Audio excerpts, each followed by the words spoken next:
माननीय अध्यक्ष जी, आज के बिल पर 2-3 सदस्यों ने अपने अपने विचार रखे हैं। मैं मेरे मंत्रालय की ओर से इन सभी का धन्यवाद करना चाहता हूं। माननीय अध्यक्ष जी, आज मैं इस महान सदन के सामने एक महत्वपूर्ण बिल लेकर आया हूं, जो न केवल बहुराज्यीय सहकारी समितियां, परंतु इसको एज अ कंसेप्ट स्वीकार करते हुए प्राथमिक सहकारी समितियां और राज्य की सहकारी समितियों में भी एक प्रकार के संस्कार और कार्य संस्कृति का निर्मित करेंगे।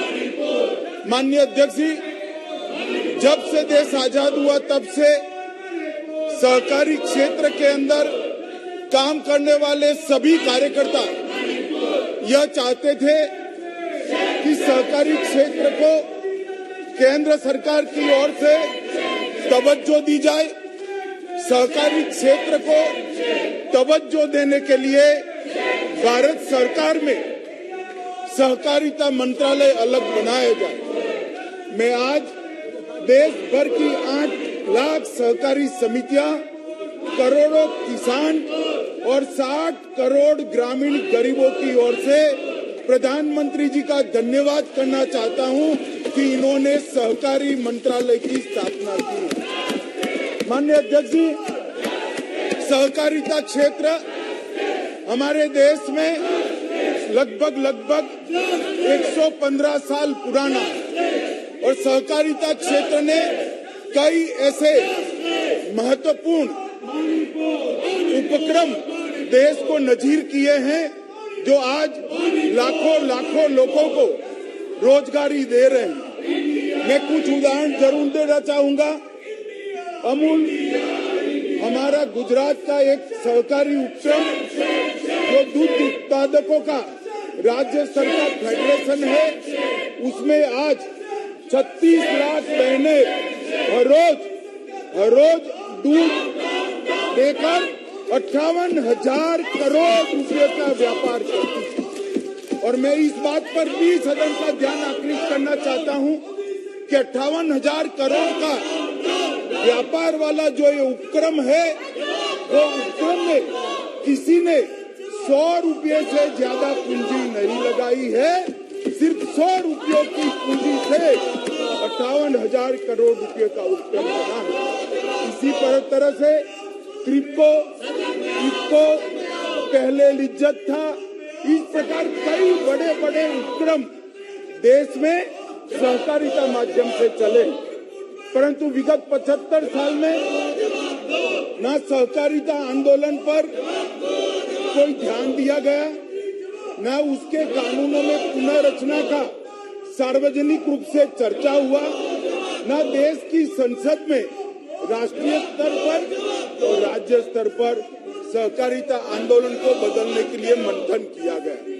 मोदी जी ने सहकारिता मंत्रालय नया बनाने के बाद मैं विश्वास से कह सकता हूं कि आने वाले 25 साल में, मतलब जब देश आजादी की शताब्दी मना रहा होगा, तब सहकारिता आंदोलन फिर से पुरजोश तरीके से देश के विकास में अपना योगदान देगा। माननीय अध्यक्ष, ये 2 साल में सहकारिता आंदोलन में आमूलचूर परिवर्तन करने का काम प्रधानमंत्री नरेंद्र मोदी जी के नेतृत्व में हुआ है। सबसे पहला काम पैक्स सहकारिता आंदोलन की आत्मा होती है, वो पैक्स को पुनर्जीवित करना, वो पैक्स को वायबल करना, पैक्स के अंदर पारदर्शिता लाना और पैक्स को बहुआयामी मल्टी डायमेंशनल बनाने के लिए ढेर सारे प्रयास किए हैं। अगर पैक्स में पारदर्शिता लानी है, पैक्स को आधुनिक बनाना है, तो उसकी सबसे पहली जरूरियात थी कि पैक्स का कंप्यूटराइजेशन किया जाए। माननीय अध्यक्ष जी, ये मंत्रालय बनने के बाद पहली कैबिनेट नोट मोदी जी ने हमारे मंत्रिमंडल में अप्रूव की 63,000 पैक्स को 2500 करोड़ रुपया देकर संपूर्ण भारत के पैक्स का कंप्यूटराइजेशन करने का काम किया है। और मैं ये कहना चाहता हूं माननीय अध्यक्ष जी, पैक्स के कंप्यूटराइजेशन से पैक्स डिस्ट्रिक्ट कोऑपरेटिव बैंक के साथ जुड़ेंगे, स्टेट कोऑपरेटिव बैंक के साथ जुड़ेंगे और साथ में नाबार्ड के साथ भी सीधा उनका जुड़ाव हो जाएगा। ऑडिट की प्रक्रिया संपूर्ण रूप से ऑनलाइन होगी और सिस्टम इंटीग्रेटर फाइनल होने के बाद पैक्स कई प्रकार के नए व्यवसायों में जुड़ेंगे, जिससे इसकी वायबिलिटी में बहुत बड़ा फायदा होना चाहिए। माननीय अध्यक्ष जी, हमने दूसरा काम किया, पैक्स के लिए एक मॉडल बायलॉज बनाकर सभी राज्यों को भेजा गया। जैसे पैक्स राज्य सरकार के सहकारिता कानून में आते हैं, परंतु सहकारिता मंत्रालय ने एक मॉडल कानून बनाया और सभी राज्यों को एडवाइजरी के रूप में भेजा। मुझे आनंद है कि बंगाल और केरल छोड़कर सभी राज्यों ने इसको स्वीकार कर लिया और आज देश भर के पैक्स एक ही कानून से मान्यवर चल रहे हैं। पैक्स अब डेयरी भी बन पाएंगे, पैक्स अब मछुआरा समिति भी बन पाएंगे और पैक्स ढेर सारे काम करेंगे। माननीय अध्यक्ष जी, हमने अब एफपीओ जो पहले private limited company, partnership company और प्रोप्राइटरशिप तक सीमित था, अब पैक्स एफपीओ का भी काम करेगा और 1100 पैक्स एफपीओ के नाम से रजिस्टर हो चुके हैं। माननीय अध्यक्ष जी, मोदी जी ने एक प्रकार से 13 करोड़ गरीबों को गैस का सिलेंडर दिया है। ढेर सारे सिलेंडर देने के कारण बहुत सारी वितरण करने वाली संस्थाओं की जरूरत खड़ी हुई है। अब पैक्स नए बायलॉज के हिसाब से एलपीजी का वितरण का काम भी पैक्स कर पाएंगे। माननीय अध्यक्ष जी, मोदी जी देश के 60 करोड़ गरीबों को प्रति माह प्रति व्यक्ति 5 किलो अनाज फ्री ऑफ कॉस्ट दे रहे हैं। इस रिटेल आउटलेट पर भी अब पैक्स का अधिकार होगा और पैक्स रिटेल आउटलेट भी कर पाएंगे। माननीय अध्यक्ष जी, नरेंद्र मोदी जी ने 60 करोड़ लोगों के लिए जेनरिक दवाइयों के दुकानें खोली है, जिसको जन औषधि केंद्र के नाम से पूरा देश जानता है। ये जन औषधि केंद्र पहले पैक्स नहीं चला पाते थे, अब पैक्स जन औषधि केंद्र भी चला पाएंगे। माननीय अध्यक्ष जी, रुपे क्रेडिट कार्ड पहले पैक्स और डिस्ट्रिक्ट कोऑपरेटिव बैंक के लिए नहीं था, अब विगत महीने जो निर्णय हुआ है, इससे रुपे क्रेडिट कार्ड और डेबिट कार्ड दोनों पैक्स के मेंबरों को दिए जाएंगे। माननीय अध्यक्ष जी, मोदी जी ने 60 करोड़ गरीबों के लिए हर घर में नल से जल का कार्यक्रम किया। नल से जल तो पहुंचाएंगे, मगर ये यंत्रणा को अगर नियमित रूप से कोई मेंटेन नहीं करता है तो जल आपूर्ति आबाद तरीके से नहीं चल सकती। जल आपूर्ति को आबाद तरीके से चलाना है तो एक पानी समिति चाहिए जो गांव की पानी की वितरण की व्यवस्था को मेंटेन करे। अब पैक्स एक पानी समिति बनकर वितरण व्यवस्था का भी काम करेंगे। माननीय अध्यक्ष जी, इसके साथ साथ पैक्स को हमने एक भंडारण क्षमता के साथ जोड़ने का भी काम किया है और पैक्स अब भंडारण का भी काम करेंगे। जो एफसीआई किराए पर लेगी तो गांव का अनाज गांव में ही भंडारण होगा और गांव में ही गरीब के घर में बिकेगा। तो इससे पैक्स को एक नए प्रकार की इनकम का फायदा होने वाला है। माननीय अध्यक्ष जी, गत बजट में मैं मोदी जी का बहुत बहुत धन्यवाद करना चाहता हूं कि मोदी जी ने सालों से सहकारिता के साथ अन्याय होता था, कोऑपरेटिव और कॉर्पोरेट दो टैक्स अलग थे। मोदी जी ने और वित्त मंत्री जी ने गत बजट में सहकारिता समितियां और कॉरपोरेट कंपनियों के टैक्स को एक प्लेटफॉर्म पर लाने का काम किया है। सहकारी समितियों के आयकर पर लगने वाले अधिभार में कटौती कर दी गई है। आयकर अधिनियम की धारा 369 ST के तहत नगद लेन देन में भी 2 लाख तक की परमिशन दी है, जो पहले 20,000 तक हुई थी। माननीय अध्यक्ष जी, सहकारी बैंकों को जो कठिनाइयां पड़ती थी, मैं अर्बन कोऑपरेटिव बैंक की बात करता हूं, इसको वन टाइम सेटलमेंट करने का अधिकार अब राष्ट्रीयकृत बैंकों की तरह ही कोऑपरेटिव बैंकों को दे दिया। इसके साथ साथ नई 10% नई ब्रांच अगर खोलनी है तो रिजर्व बैंक की कोई परमिशन लेने की जरूरत नहीं।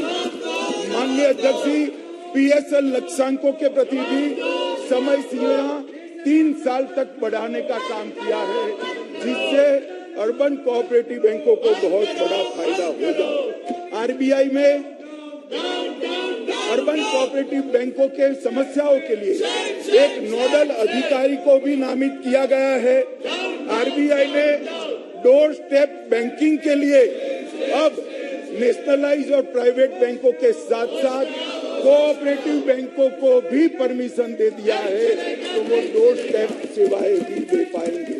माननीय अध्यक्ष जी, महाराष्ट्र, गुजरात, कर्नाटक, उत्तर प्रदेश के किसान अपने गन्ने को कोऑपरेटिव मिलों में बेचते हैं, मगर जब गन्ने मिल की नफा किसान के पास जाता था तब 30% इनकम टैक्स काटा जाता था और किसान के गाढ़े पसीने की कमाई इनकम टैक्स में चली जाती थी। मैं मोदी जी का धन्यवाद करना चाहूंगा कि उन्होंने किसान को देने वाले मुनाफे पर से टैक्स को पूर्णतया सिर्फ हटा दिया है। इतना नहीं, पास्ट में जो टैक्स लिया था वो 10,000 करोड़ से 15,000 करोड़ रुपया वापिस देने का काम भी ये भारतीय जनता पार्टी की सरकार ने किया। माननीय अध्यक्ष जी, 3 नई बहुराज्यीय कोऑपरेटिव सोसाइटीज बनाई। पहली बहुराज्यीय कोऑपरेटिव सोसाइटी किसान की उपज को निर्यात करने के लिए प्लेटफॉर्म के नाते काम में आएगी। किसान में अगर वो उपज, उसकी प्रोडक्ट को, उसके क्रॉप को डाइवर्सिफाई करना है तो अंतर्राष्ट्रीय बाजारों में उसको जाना पड़ेगा, परंतु किसान के पास न इतनी क्षमता थी, न इतना ज्ञान था, न इतनी पूंजी थी। तो किसान अगर सब कुछ पैदा करता है तो वो एक्सपोर्ट नहीं कर सकता। किसान अगर जीरा उत्पादन करता है तो वो एक्सपोर्ट नहीं कर पाता था। अगर वो लौंग उत्पादन करता है तो वो एक्सपोर्ट नहीं कर पाता था। वो इलायची उत्पन्न करता है तो एक्सपोर्ट नहीं कर पाता। ये निर्यात समिति एक किसान का 100 किलो से ज्यादा जो भी मटेरियल होगा इसको एक्सपोर्ट करने का प्लेटफॉर्म बनेगी और ये बहुत महत्वपूर्ण बनेगी। इसके साथ साथ हमने एक और सहकारी समिति बनाई है जो बीजों के उत्पादन में छोटे किसानों को जोड़ेगी। अब तक बीज के उत्पादन में बड़े किसान ही जुड़ पाते थे, परंतु अब सहकारी समिति की प्राथमिक सहकारी समिति के माध्यम से ये बहुराज्यीय बीज उत्पादक सहकारी समिति 1 एकड़ या आधा एकड़ का किसान को भी बीज उत्पादन के साथ जोड़ेगी और मल्टीनेशनल कंपनियों के साथ वो सहकारी समिति सारी फॉर्मेलिटी करेगी। माननीय अध्यक्ष जी, मोदी जी ने खाद के प्रयोग को कम कर करोड़ों हिंदुस्तानियों और दुनिया भर के स्वास्थ्य को ठीक करने का बीड़ा उठाया है। धरती के स्वास्थ्य को भी ठीक करने का बीड़ा उठाया है। इसलिए ऑर्गेनिक क्रॉप बढ़ रहा है, प्राकृतिक खेती बढ़ रही है, एग्रीकल्चर प्रोडक्ट में फर्टिलाइजर का उपयोग कम हो रहा है। मगर आज किसान प्राकृतिक खेती तो करता है, परंतु इसको अपनी प्रोडक्ट का उचित दाम नहीं मिलता है। तो एक नई सहकारी समिति भारत सरकार ने बनाई है जो ऑर्गेनिक प्रोडक्ट का देश और दुनिया में मार्केटिंग कर किसानों को उचित भाव दिलाने का काम करेगी। हमने सहकारी कोऑपरेटिव सोसाइटी चीनी मिलों को एनसीडीसी के माध्यम से 10,000 करोड़ रुपए का लोन देकर इथेनॉल संयंत्र लगाने का भी हमने फैसला किया। माननीय अध्यक्ष जी, सहकारी शिक्षण के लिए आने वाले दिनों में भारत सरकार एक कोऑपरेटिव यूनिवर्सिटी का बिल लाकर राष्ट्रीय स्तर पर नई सहकारिता प्रशिक्षण का विश्वविद्यालय स्थापित करने जा रही है, जिससे ये सारी गतिविधियों में आगे बढ़ेगा। माननीय अध्यक्ष जी, हमारे देश में सहकारिता का कोई डेटाबेस नहीं था। हमने तय किया कि 8 लाख समितियां और इसके साथ साथ ड्राई एरिया को आइडेंटिफाई करने के लिए कहां पर सहकारी समिति नहीं है, इसको इंगित करने के लिए हम राष्ट्रीय स्तर पर सहकारी डेटाबेस बनाएंगे।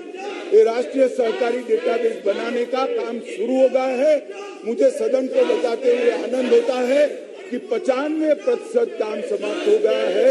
इस विजयादशमी के पहले हम राष्ट्रीय सहकारी डेटाबेस को प्रधानमंत्री जी के हाथ से ऑनलाइन करने का काम करने वाले हैं। माननीय अध्यक्ष जी, 2003 के बाद कभी सहकारी नीति नहीं आई। जब अटल जी की सरकार थी, भाजपा की सरकार थी, तब सहकारी नीति आई थी। 2003 से 2020 में कभी सहकारी नीति नहीं आई। हम विजयादशमी के पहले ज्यादा से ज्यादा दीपावली के पहले नई राष्ट्रीय सहकारी नीति भी लेकर आएंगे, जो आने वाले 25 साल का सहकारिता का मानचित्र समग्र देश और दुनिया के सामने रखेगा। माननीय अध्यक्ष जी, हमने केंद्रीय पंजीयन कार्यालय को कंप्यूटराइज करने का काम किया है और आज इस सबकी आगे की कड़ी में मैं आज का एक विधेयक लेकर आया हूं। वो विधेयक पर मैं आप बात करूंगा। माननीय अध्यक्ष जी,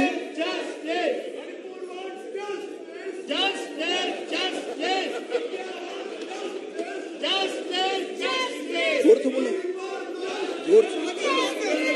माननीय अध्यक्ष जी, मैं आपके माध्यम से समग्र देश को कहना चाहता हूं कि मोदी जी ने इस देश के 60 करोड़ गरीबों को इस 9 साल में गरीबी से मुक्त करने का बहुत बड़ा यज्ञ शुरू किया है। ये कांग्रेस पार्टी का नारा था, गरीबी हटाओ।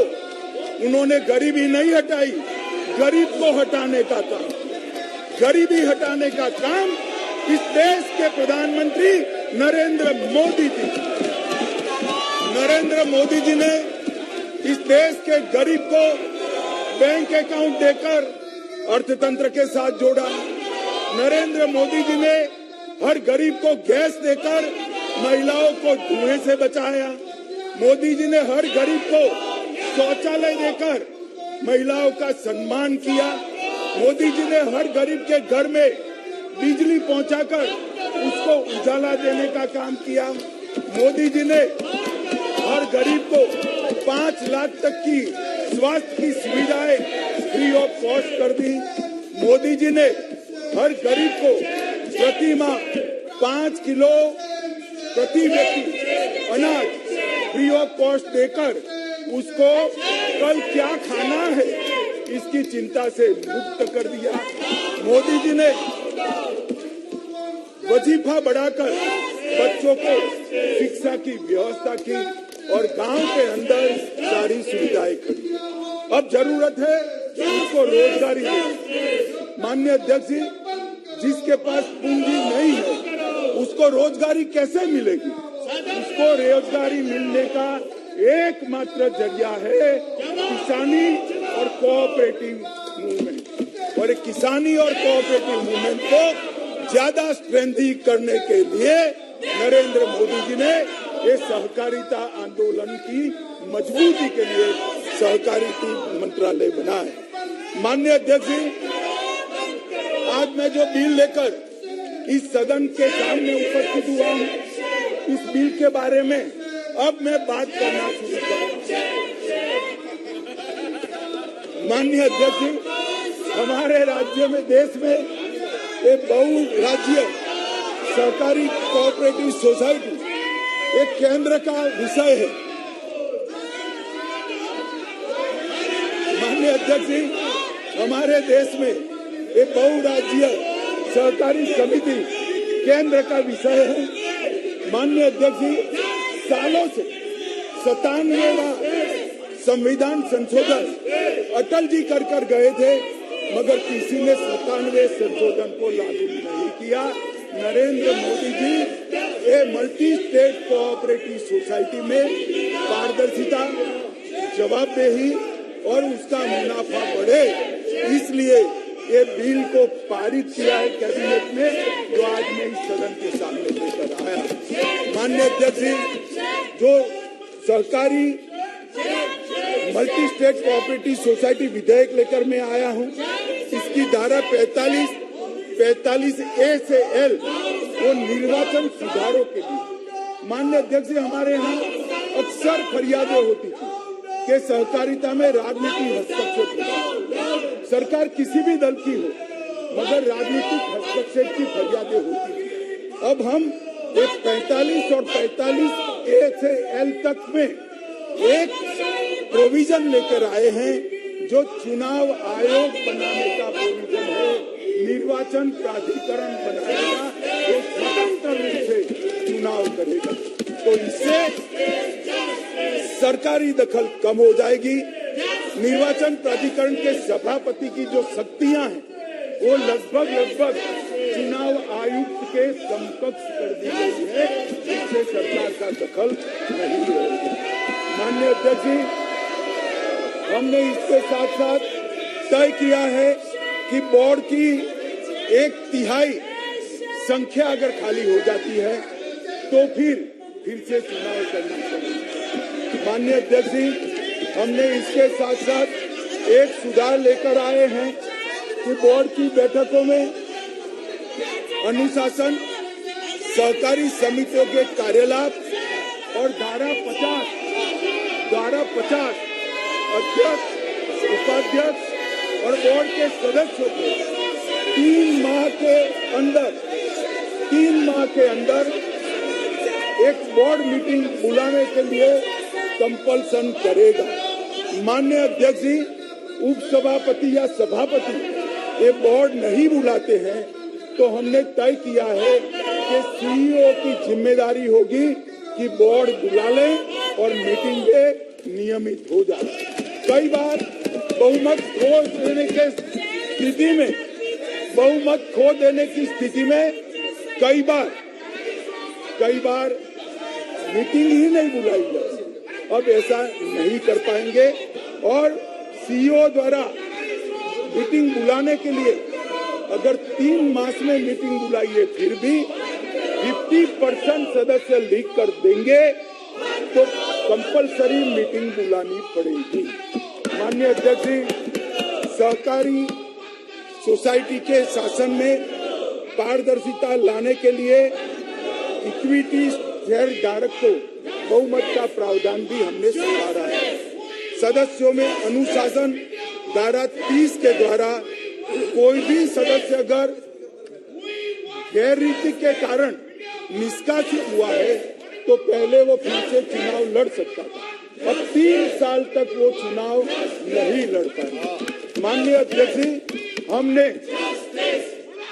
इस सहकारी समितियों में एक एससी या एक एसटी और एक महिला, इसको रिजर्वेशन देने का काम किया है, जिससे एसटी, एससी और महिलाओं का प्रतिनिधित्व इसके अंदर बढ़ेगा।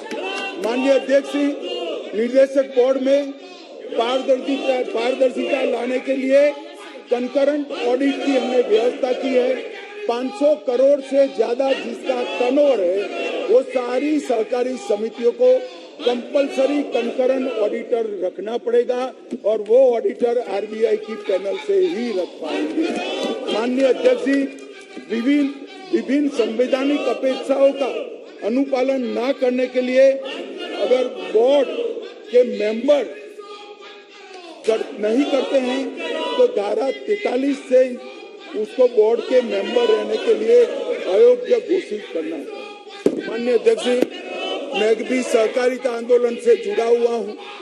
सहकारिता आंदोलन में बहुत सारा आरोप लगता था कि जो लोग सहकारिता समिति चला रहे हैं वही लोग अपने चाचा, मामा, चाचा का बेटा, भाई, साला, साली उसको नौकरी देते थे। अब हमने तय किया है कि कर्मचारियों की भर्ती की प्रक्रिया में किसी भी ब्लड रिलेशन नहीं, डिस्टेंस रिलेटिव को नौकरी नहीं दी जा पाएगी। माननीय अध्यक्ष जी, हमने संपरीक्षण और सदाचार और यौन उत्पीड़न के लिए एक कमेटी बनाने का भी प्रावधान किया है। हमने सूचना के अधिकार को भी इसके अंदर शामिल किया है, जिससे सूचना अधिकारी की अपनी। माननीय अध्यक्ष जी, धारा 70(2)(3)(a) में हमने रिजर्व बैंक के रेगुलर पैनल से ही सादा ऑडिटर और कंकरेंट ऑडिटर को रखने का प्रावधान किया है। माननीय अध्यक्ष जी, हमने पूंजी बढ़ाने के लिए भी कई सारे उपाय किए हैं। माननीय अध्यक्ष जी, मुझे पूरा भरोसा है कि बिल ये सदन के पारित करने के साथ ही देश के सहकारिता आंदोलन में एक नए युग की शुरुआत होगी और बहुत बड़ा परिवर्तन आने वाले होंगे। मैं समझ सकता हूं अभी जो नारे लगा रहे हैं उनको ना सहकार में इंटरेस्ट है, ना सहकारिता में, ना दलितों में इंटरेस्ट है, ना महिलाओं के कल्याण में इंटरेस्ट है, तो उनके नारे लगाना बहुत स्वाभाविक है। मगर मैं फिर से कहना चाहता हूं, मैंने आज दोनों सदन के विपक्ष के नेता को पत्र लिखा है कि कितनी भी लंबी चर्चा के लिए मैं तैयार हूं। सरकार को कोई डर नहीं है, चर्चा जिसको करनी है मणिपुर पर वो चर्चा करनी है, हमें कुछ छुपाना नहीं है। हमने दोनों विपक्ष के नेताओं को मैंने आज पत्र लिखा है। मैं कहता हूं कि जनता आपको देख रही है, चुनाव में जाना है, जनता के खौफ को ध्यान में रखे और मणिपुर जैसे संवेदनशील इश्यू पर चर्चा के लिए उचित माहौल सदन में